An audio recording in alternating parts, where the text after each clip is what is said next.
Ուզում անել, հա։ Մի րոպե։ Շատ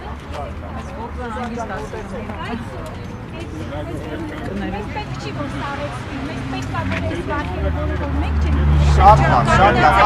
Ասեք ոնց կանգնեմ, ես կկանգնեմ։ Մի փոքր էսկով։ Սենց։ Էսպես լավ է։ Բայց կներկայանանք նախապես։ Այո։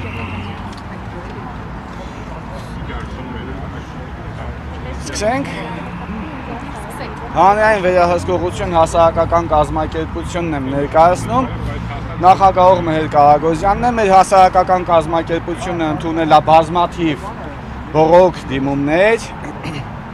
որտեղ ըստ էության ոչ միայն խախտվել է մարդկանց իրավունքները, այլ մարդիկ ենթարկվել են անհամաչափորեն թալանի եւ կողոպուտի, որի հետ կապված առերևույթ կա բանկերի մեծ բացթողումները, որովհետև եթե դրանք չլինեին, քաղաքացիները այդպիսի կողոպուտի չէին ենթարկվի, որոնց մասին նախ եւ առաջ ես ուզում եմ խոսել եւ հետո ասել այստեղ հավաքվելու նպատակը առհասարակ որն է։ Մենք ունենք բազմաթիվ դեպքեր, օրինակ, սկսենք ID բանկից, որ հաճախորդները, երբ որ ստանում են Rocket Line տեսակի վարկը, այս Rocket Line տեսակի վարկը կարող են միայն ու միայն կոմունալ վճարումները վճարեն կամ խանութներում միանգամից առևտուր անեն։ Սակայն Rocket Line տեսակի վարկերը ստանալուց անմիջապես հետո այս գումարները փոխանցվել են մի քանի տարբեր երկրների, տարբեր հաշվեհամարների,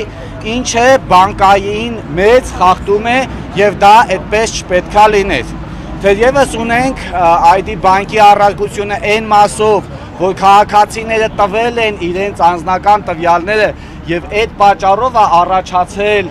այս խնդիրը, բայց այնուամենայնիվ, եթե քաղաքացին անձամբ ինքը վերցներ Rocket Line տեսակի վարկ, նա իրավունք չէր կարողանալու ունենալ եւ ընդհանրապես հնարավորություն չէր կարողանալու ունենալ դա փոխանցել իմ կամ երրորդ անձի հաշվեհամարների, ելույթ մնաց, որ այդ հաշվի միջազգային բնույթ են կրում, հա? Սա ID բանկի հսկայական խախտումն է,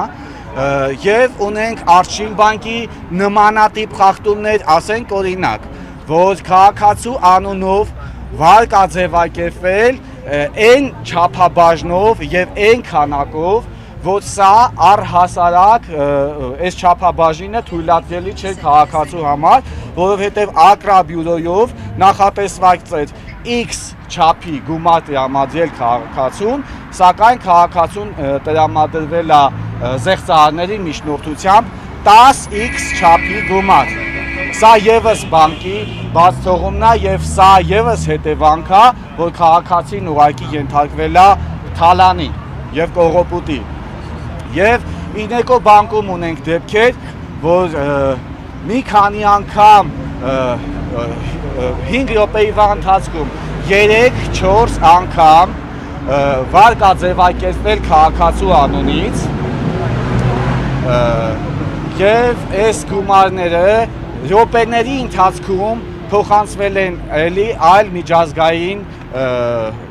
հաշվեհամարների եւ դրանից անմիջապես հետո նոր բանկի աշխատակիցը զանգահարել է հաճախորդին գնահատելով գործարքը կասկածելի։ Մինչդեռ, եթե գործարքը կասկածելի էր թվում, իսկ այդ գործարքը հստակ կասկածելի էր, պետք է սառեցվեր նոր զանգեին իրենց հաճախորդին կամ ամենասկզբից հենց հաճախորդին զանգահարեին եւ կանխեին հանցագործությունը, ինչը տեղի է ունեցել, նման դեպք տեղի է ունեցել, նաեւ իհարկե հիմա ես կանդրադառնամ։ Ուրեմն այս եւ նմանատիպ խնդիրները վերահսկելու, շտկելու, քաղաքացիների իրավունքները վերականգնելու նպատակով մենք դիմել էինք բազմիցս կենտրոնական բանկին։ Կենտրոնական բանկը քաղաքացիներին տրամադրել է ոչ օրինաչափ պատասխաններ, որոնք ըստ էության միտք ու բովանդակություն չեն արտահայտում, որ շնորհակալ ենք տեղեկատվության տրամադրման համար, մենք այդ խնդրով ինտենսիվորեն եւ մանրամասն կզբաղվենք, սակայն այդ զբաղվածությունը մենք չենք նկատում։ Արդեն 2 ամսից ավել է, որ մենք սպասում ենք, որ խնդիրները զբաղվեն եւ հարցերին լուծում տան։ Մի այսպիսի էպիզոդ տեղի ունեցավ, ոչ խնդիրը տևական ժամանակ է, որ առկա է։ Իդեպ կենտրոնական բանկի բաց թողումների մասին եմ եւ հիմա ուզում խոսել եւ կենտրոնական բանկի նախագահի հրաժարականի պահանջով ենք հիմա էլ հավաքվել այստեղ, որովհետեւ կենտրոնական բանկը 2020 թվականից սկսած ինչ այս on-line վարկերը գործարկվել են Հայաստանի Հանրապետությունում, բազմաթիվ դեպքեր են զեղծարարություններ եւ կիբերհանցագործություններ են տեղի ունեցել բանկերում, իսկ կենտրոնական բանկը որևէ անգամ որևէ հանձնարարական չի իջացրել կիբերհանցագործությունների կանխարգելման մասով։ Սա թերի աշխատանքի մասին է խոսում կենտրոնական բանկի։ Դրանից հետո բազմաթիվ անգամներ մենք դիմել ենք կենտրոնական բանկին։ Կենտրոնական բանկի նախագահը վերջերս մեր բազմաթիվ դիմումներից հետո հրապարակային կերպով ասաց, որ վիճահարույց վարկերը, մինչդեռ այդ վարկերը վիճահարույց չեն, այդ վարկերը ապօրինի են եւ վերջ, վիճահարույց վարկերը սառացված են, սակայն դա որևէ կերպ չէր համապատասխանում իրականությանը եւ քաղաքացիների համար նոր ծուղակ ստեղծում, որպեսզի քաղաքացիները վճարեին այս վարկերը։ Ըստ էության քաղաքացու եւ բանկի մեջ չկար որևէ վարկային օրինական պայմանագիր, իսկ բանկերը օգտվելով առիթից կամ ստանալով կենտրոնական բանկի նախագահից հանձնարարական իբրև սառեցնել վարկերը, իսկ այդ սառեցումների քողի ներքո բանկերը սկսեցին հաճախորդներին առաջարկել պայմանագրեր, ըստ որի ձեր ուշադրություն դարձեք, խնդրում եմ այստեղ, ձեր ունեցած վարկը սառեցվում է 3 տարով մի դեպքում, 3 տարով երկրորդ դեպքում, 5 տարով երրորդ դեպքում ձեր վարկը սառեցվում է եւ տոկոսադրույքը իջացվում է։ Սա դառնալով 27%-ից կամ 24%-ից 12%, բայց եթե քաղաքացին այս պայմանագիրը ստորագրի, արդեն ստանձնում է պարտականություն եւ իրականում դառնում է օրինական վարկատեր, օրինական պարտատեր է դառնում։ Սա ծուղակ է եւ սա անհանդուրժելի է եւ սրա հետ կապված մենք իրավական աջակցություն ենք տրամադրում եւ իրավական աջակցության շրջանակներում ուղղակի խորհուրդ չենք տվել քաղաքացիներին, որ նման փաստաթուղթ ստորագրեն։ Ազգային ժողովում ԿԲ-ի նախագահի հրաժարականը ոնց եք պահանջում, ով է իրավասու այստեղ ԿԲ-ի նախագահին հանել գործից։ Ազգային ժողովն է կենտրոնական բանկի նախագահ ընտրել, նշանակել եւ մինչ այսօր կենտրոնական բանկի նախագահը իբրև թե աշխատում է, որի արդյունքները մենք չենք զգում, որ եթե աշխատեր այսքան քաղաքացիներ թալանված եւ կողոպտված չէին կանգնած լինելու ազգային ժողովի։ 307։ Բա ուր են։ Շատ հաճախ կան քաղաքացիներ, որ չեն վստահում պետական կառույցներին, համարվում են իրենք թալանված են եւ ոչինչ չեն կարող անել եւ ելնելով անվստահությունից անգամ ձայնել չեն բարձրացնում։ Մեզ դիմել են 307 այո քաղաքացիներ, 307-ից այստեղ 100-ն են ներկա, այն էլ անգամ լավ 50-ն են ներկա, բայց դա քաղաքացիների թերացումը չի։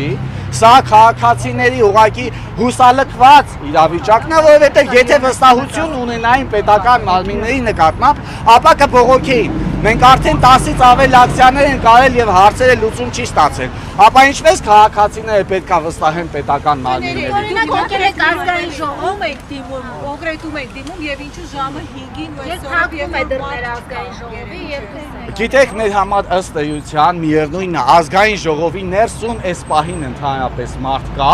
թե չկա, որովհետև ազգային ժողովի ներսում եթե մարդիկ լինեին ու զբաղված լինեին բացի իրաց գզվրտելուց իրենց պարտականություններով, ապա այս հարցը մեր առանց բարձրացնելու իրանց պարտականությունների տիրույթում է։ Ուղղակի կհեռացնեին աշխատանքից այս մարդկանց։ Հիմա գիտեք, մեր պահանջները ներկայացնելու ինչ անել, ուրեմն ինչ անել։ Մենք պահանջները հիմա հրապարակային կերպով ներկայացնում ենք մենք մեր պահանջները։ Սա ուրեմն կհասնի իրանց։ Մեր պահանջները հասցե ունի։ Հիմա ես կմոտենամ ընդունանին եւ կասեմ, որ մենք այստեղ ենք եւ մեր համար տարբերություն չկա, որ պատգամավորները ընդհանրապես, որ խմբակցության ներկայացուցիչները մեզ կընդունեն շատ ավելի լավ, չեն ընդունի, մենք կշարունակենք հաջորդին մեր քայլերը։ Ես խնդրում եմ ինձ հնարավորություն տվեք, հիմա ես Խնդրում եմ, որ քաղաքացիների ընդունելության կարգ կա եւ նախապես գրանցման դեպքում են միայն ընդունելու։ Ներողություն, ես չհասկացա, որ մի հարցին պատասխանեմ, խնդրում եմ հերթով, ասեք հիմա։ Ասացի կմոտենանք, ասենք մեզ ընդունեն ընդունարանում, բայց քաղաքացիների ընդունելության կարգ կա։ Ժամ են գրանցվում, գալիս են, ձեզ դա են պատասխանելու։ Հիմա սա ինչի՞ է։ Մենք գիտենք, մեզ ինչ կպատասխանեն, եկեք խնդրում եմ դուք մի ենթադրեք, հա, եկեք, հա, այդ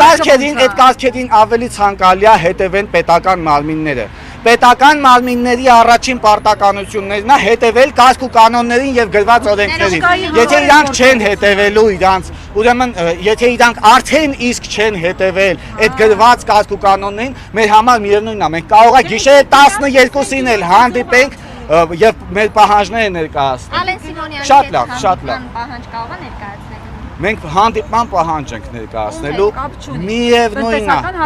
Տնտեսական որ խմբակցությունը կամ ով պատրաստակամություն, մեզ ընդհանրապես, ով պատրաստակամություն հայտնի աջակցելու քաղաքացիներին, թող ասեք։ Հիմա եթե դուք գնում եք, դες պետք է հարցնեն, ում մոտ եք ուզում ընդունելություն, դուք ինչ եք պատասխանել, դուք չեք կարող ասել բոլորին,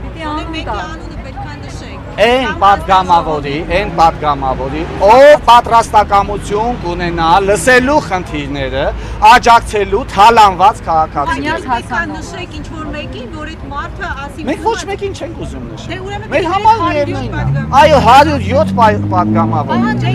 Պահանջում ենք, որ մեզ ընդունի 107 պատգամավոր։ Ներողություն, թույլ տվեք մոտենամ, հա, առանց Լավ, լեյդեք տնանք։